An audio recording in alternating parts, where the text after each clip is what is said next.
अस्सलाम वालेकुम दोस्तों। पाकिस्तान के फॉर्मर हेड कोच गैरी क्रस्टन, जिनका ताल्लुक साउथ अफ्रीका से है, उन्होंने ये कहा है कि अगर मुझे कल दोबारा मौका मिले पाकिस्तान क्रिकेट टीम की कोचिंग करने को तो मैं बिला झिझक पाकिस्तान चला जाऊंगा, मगर मुझे पूरा इख्तियार मिले तब। उन्होंने बोला कि पाकिस्तानी क्रिकेटर्स के साथ मेरा बहुत कम वक्त गुजरा, मगर जितना गुजरा बहुत शानदार क्रिकेटर्स हैं, बहुत अच्छे क्रिकेटर्स हैं। और अगर कभी मैच हार जाते थे तो बड़ा उनकी बॉडी लैंग्वेज पे नज़र आ रहा होता था और बड़ा प्रेशर फील करते थे परफॉर्मेंस दिखाने के एतबार से। और उन्होंने बोला कि बीइंग लीडर अगर मुझे पूरा इख्तियार मिल जाता तो पाकिस्तानी क्रिकेटर्स में वो कैपेसिटी, वो एबिलिटी या वो क्वालिटी थी कि मैं पाकिस्तान क्रिकेट टीम को दुनिया की बेस्ट टीम बना सकता था। बट किसी इंटरफेरेंस के बगैर, अगर कोई इंटरफेरेंस करता है तो उसके बाद प्रॉब्लम हो जाते हैं। और कुछ गिलेस्पी ने भी एक दो स्टेटमेंट दी हैं, वो शायद थोड़ी पुरानी है, मगर गैरी क्रस्टन का अभी इंटरव्यू है। मैं गिलेस्पी की स्टेटमेंट, गैरी क्रस्टन की कुछ और खास बातें वो मैं आपको बताऊंगा जो बड़ी इंपॉर्टेंट है। गैरी क्रस्टन के एक भारतीय वेबसाइट के साथ उन्होंने बातचीत की है। एक पैराग्राफ बहुत ज़रूरी है वो जानना, एक इनका भी एक गिलेस्पी का भी। मैं पहले आपको गैरी क्रस्टन का पैराग्राफ पढ़ के बताता हूँ। I am too old now to be dealing with other agendas. उन्होंने बोला कि मैं एक प्रोफेशनल कोच हूँ और मैं अब इस उम्र के हिस्से में नहीं हूँ मैं किसी और बातों के अंदर उलझूँ। मैं सिर्फ कोचिंग करना चाहता हूँ और मैं अपना ताल्लुक क्रिकेटर्स के साथ रखना चाह रहा था बस। और I just want to coach a cricket team, work with the players. ठीक है। I love Pakistani player, they are great guys. उन्होंने बोला कि मैं पाकिस्तानी प्लेयर्स को बहुत प्यार करता हूँ, बहुत अच्छे लड़के हैं। I had a very short period of time with them and I feel for them. उन्होंने बोला कि मैंने कम टाइम किया बट मुझे उनसे मतलब एक फीलिंग उजागर हुई उनके साथ। More than any other team in the world, उनका किसी और टीम के साथ मुझे वो एहसास नहीं है जो मुझे पाकिस्तान क्रिकेट टीम के साथ है। गैरी क्रस्टन ने कहा they feel the pressure of performance massively, कि उनके ऊपर बहुत दबाव रहता है, वो दबाव फील करते हैं कि उनको परफॉर्म करना है। When they lose its hectic for them and they feel that. जब हार जाते हैं तो उनके चेहरों से पता चल रहा होता है, लाइक इनको फील अंदर से फील हो रहा होता है कि ये हारे हुए हैं। ये एक पैराग्राफ है, उसके अलावा भी उन्होंने बड़ी ज़बरदस्त बातें की हैं। अब मैं आपको जैसन गिलेस्पी का आपने सोशल मीडिया पे भी देखा होगा, ये भी एक पॉडकास्ट के दौरान उन्होंने बोला। ये जैसन गिलेस्पी की मैं आपको एक पैराग्राफ पढ़ के बता रहा हूँ। Gary came up with this great idea of connection camp. आपको याद है जब हमारा चल रहा था फैसलाबाद के अंदर चैंपियंस वनडे कप चल रहा था, तो उस वक्त कनेक्शन कैंप हुआ था। सब खिलाड़ियों को वहां से उठाकर लाहौर लाया गया था। उस कैंप के लिए गिलेस्पी लिख रहे हैं कि मैं ऑस्ट्रेलिया से पाकिस्तान आया था और गैरी क्रस्टन जो है वो साउथ अफ्रीका से स्पेशली पाकिस्तान आए थे और फिर लाहौर आए। ये उन्होंने लिखा। Everyone in Pakistan cricket basically share their experience in that meeting. वो ये कह रहे हैं, गिलेस्पी कह रहे हैं कि ये गैरी क्रस्टन का जो आइडिया था बड़ा शानदार था, क्योंकि इसका पर्पज ये था कि हर क्रिकेटर के साथ बात की जाए और उनसे पूछा जाए कि वो क्या समझते हैं, उनका एक्सपीरियंस शेयर किया जाए, जो कि एक अच्छा आइडिया था। मुझे भी लगता है कि अच्छा आइडिया था। आगे उन्होंने बोला I flew from Australia, Gary flew in from South Africa, यानी मैं ऑस्ट्रेलिया से, वो साउथ अफ्रीका से आई। The chairman Mohsin Naqvi dialled in Zoom. उन्होंने बोला कि चेयरमैन मोहसिन नकवी थे वो जूम के ऊपर आ गए, जबकि हम अपने देश से हजारों किलोमीटर दूर से लाहौर पहुंचे थे। He is based in Lahore. उन्होंने बोला नकवी साहब जो थे वो लाहौर में रहते हैं, बट ही डिडंट कम, मगर वो नहीं आए। Well Gary came in from Africa, जबकि गैरी क्रस्टन अफ्रीका से आए थे।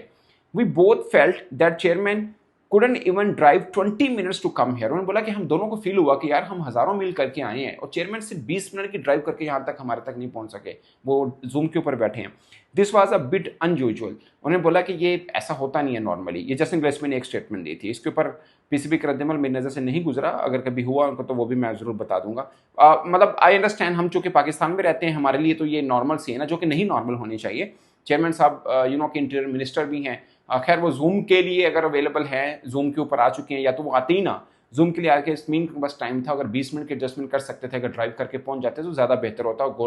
गोरे कोच ऑफकोर्स वो प्रोफेशनली डील कर रहे होते चीज़ों को, तो उनको थोड़ा हुआ, इसलिए गिलेस्पी ने ये बात भी की है। मगर गिलेस्पी ने इसके अलावा भी बहुत ज़्यादा बातें की जो थोड़ी सख्त है, मुझे लगता कि शायद गिलेस्पी को नहीं भी करनी चाहिए थी। बट गैरी क्रस्टन की मैं तारीफ करूंगा, वो एक प्रोफेशनल कोच है, गिलेस्पी भी प्रोफेशनल कोच है, मगर गैरी क्रस्टन ने बहुत अच्छी अच्छी बातें की। और उसने बोला मुझे कल मौका मिल जाए मैं पाकिस्तान टीम की कोचिंग करने चला जाऊंगा, क्योंकि लड़के तो बहुत अच्छे हैं और मेरा ताल्लुक सिर्फ क्रिकेटर्स के साथ है। मैं किसी और चीज़ में जाना नहीं चाहता और मैं नहीं चाहता कि कोई और चीज़ मेरे काम के अंदर मुदाखलत करे। ये दोस्तों जानना बहुत ज़रूरी है। जब गैरी क्रस्टन थे, उसके बाद इंग्लैंड वाला जो मैटर हुआ था, असल में पाकिस्तान जब ऑस्ट्रेलिया की टूर पे जा रहा था उससे पहले के एक दिन पहले ही गैरी क्रस्टन ने कह दिया कि वो नहीं जाएंगे, और फिर बाद में पाकिस्तान क्रिकेट बोर्ड ने प्रेस रिलीज भी कर दी कि गैरी क्रस्टन जो है वो रिमूव कर दिए गए या वो खुद साइड पे हो गए हैं। लेकिन उससे पहले इंग्लैंड के खिलाफ दूसरे और तीसरे टेस्ट मैच के लिए जो मामला चल रहे थे, अगरचे वो गिलेस्पी की टीम थी, टेस्ट में वो कर रहे थे, मगर इस बीच में जब सिलेक्शन कमेटी का इजलास होना था तो T20 टीम यानी व्हाइट बॉल की जो सीरीज हमने ऑस्ट्रेलिया में खेली थी उसके लिए टीम का इंतखाब भी होना था। तो उस वक्त गैरी क्रस्टन और गिलेस्पी दोनों को वो सिलेक्शन कमेटी से निकाल दिया गया था। जैसे अब हैसन है ना, वो सिलेक्शन कमेटी का हिस्सा है, आकिब जुवैद हिस्सा है, बाकी सिलेक्टर्स भी हैं, कप्तान भी हिस्सा हैं। अब सोचिए कि सीरीज से पहले हैसन को ये कह दिया जाए कि नहीं, अब आप सिलेक्शन कमेटी का हिस्सा नहीं, आपको जो टीम दी जाएगी आप वो खिलाइएगा। तो गैरी क्रस्टन ये कह रही हैं कि मेरा काम, चूंकि मैं प्रोफेशनल क्रिकेटर था, आपको एक रोड मैप बनाना होता है कि इस तरह से जाने, इन खिलाड़ियों को लेके जाना है, और अगर आप उस प्रोसेस में नहीं आते तो आप एक टीम को बड़ा कैसे कर सकते हैं। ये गैरी क्रस्टन ने कहा, और मुझे लगता है ये फेयर है कि आप अगर हेड कोच हैं और आपकी मर्जी से 15 खिलाड़ी नहीं मुंतखब हो रहे हैं, मैं ये नहीं कह रहा कि सबके सब हेड कोच के मुताबिक हो, ऑफकोर्स फिर सिलेक्शन कमेटी का काम क्या है, but head coach selection committee में नहीं है तो डजंट मेक एनी सेंस। तो अब हेड कोच अपना रोड मैप क्या बनाएगा, वो कैसे लेगा। और गिलेस्पी का प्रॉब्लम ये था कि ऑस्ट्रेलिया टूर में वो कोच बना दिए गए थे, हालांकि वो रेड बॉल के कोच थे, मगर जब गैरी क्रस्टन नहीं थे तो गिलेस्पी को बना दिया गया। तो गिलेस्पी को तो जो फाइनल 11 होती थी उसके अंदर भी उनसे मुशावरत नहीं की जाती थी। तो ऐसे में गोरे कोच कहाँ, फिर टिम निल्सन जो थे जिनको लेके आए थे गिलेस्पी ही, उनको भी हटा दिया गया। तो इस बीच में गिलेस्पी को फील हुआ कि मुझे शायद मैं अब जरूरत नहीं रहा पाकिस्तान की, इसलिए उन्होंने भी छोड़ दिया। मगर गैरी क्रस्टन का मुझे लगता है कि वर्ल्ड बेस्ट कोच में उनका शुमार आता है, अगर टॉप 2-3 लिए जाएं।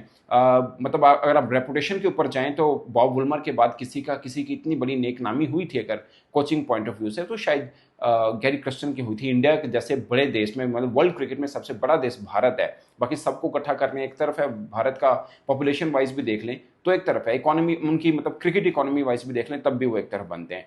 तो उसके साथ कोचिंग की है, और बड़े बड़े खिलाड़ी थे, सचिन तेंदुलकर, MS धोनी, सहवाग, जहीर खान। तो उस टीम के साथ वो कोच बने और कामयाब कोच बने। 2011 वर्ल्ड चैंपियन टीम बनी थी। उनका एक अच्छा मतलब डेकोरेटेड CV भी है उनकी। तो मुझे लगता है कि वो शायद बड़े ज़बरदस्त पाकिस्तान के साथ एक्सपीरियंस उनका रह सकता था। हैसन का भी एक अच्छी CV है, मगर गैरी क्रस्टन के लेवल के शायद वो है नहीं। या टेक्निकली अगर किसी को समझाने की बात आएगी, किसी क्रिकेटर को, पाकिस्तानी कोई बैट्समैन को कोई प्रॉब्लम हो रहा है, लाइक साइम अयूब को हो रहा है या बाबर को कहीं पे हो रहा है, आपको क्या लगता है कि गैरी क्रस्टन एक तरफ बता रहा होगा, वो बिलीव ज़्यादा आएगा या हैसन के बताने पर बिलीव ज़्यादा आएगा। I am not a cricketer, but मुझे लगता है कि एक बंदा जिसने इतना कुछ अचीव किया वो बोल रहेगा तो एक गुरु वाली वाइब्स आएंगी। शायद वो हैसन में वो वाली चीज़ ना आए, बट वो भी एक अच्छे कोच हैं। तो ये दोस्तों एक नया उनकी एक पॉडकास्ट आया था गैरी क्रस्टन का, जिसमें उन्होंने बहुत अच्छी अच्छी बातें की हैं। और मतलब एक चीज़ मुझे जो बहुत अच्छी लगी, उन्होंने बोला कि पाकिस्तान क्रिकेटर्स में पूरी एबिलिटी है कि वो वर्ल्ड बेस्ट टीम बना सकते हैं, बन सकते हैं, मगर इंटरफेरेंस इनमें ना हो। तो पाकिस्तान क्रिकेट पे हमेशा जो भी कोई कोच आया, हमेशा उसने ये बात की है कि लड़के बहुत टैलेंटेड हैं और जान मारते हैं, मगर प्रॉब्लम ये है कि बाहर से इंटरफेरेंस होती है जिससे क्रिकेट खराब होती है।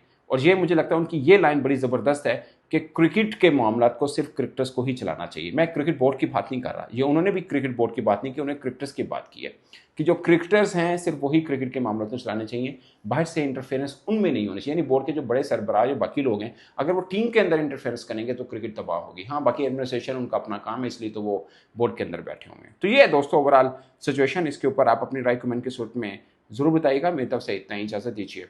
अल्लाह हाफिज़।